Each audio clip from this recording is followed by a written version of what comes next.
An economist said the 2022 federal budget, which is due to be tabled in the Dewan Rakyat on October 29th, should focus on improving the social safety nets in line with the inclusivity promised by the 12th Malaysia Plan launched recently.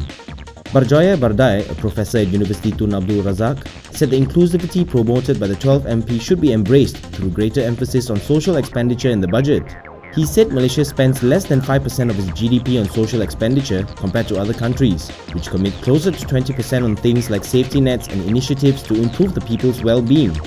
So I'd like to see Malaysia inch closer to 10% in the next budget. This is doable, and it will show the world that we mean it when we say we are a caring country, he told FMT. He also said Malaysia's Gini coefficient, a measure of income inequality, was still relatively high compared to regional neighbours and that there was a need to invest in ways to allow people from lower income groups to grow their wealth. We need to be leveraging technology to help poor communities more efficiently. We need to be able to make sure that if they apply for aid or financing, approvals can be made and distribution or disbursement can be made as quickly as possible. Carmelo Ferlito, CEO of the Centre for Market Education, said the budget needed to steer clear of ambitious targets that are funded by taking on additional debt.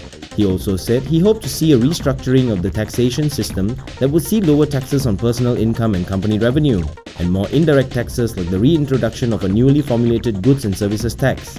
On policies for the impoverished, he said he hoped to see less emphasis on the provision of affordable housing and more money for initiatives to spur social mobility such as assistance with house rent to allow Malaysians to move to areas where better work is available.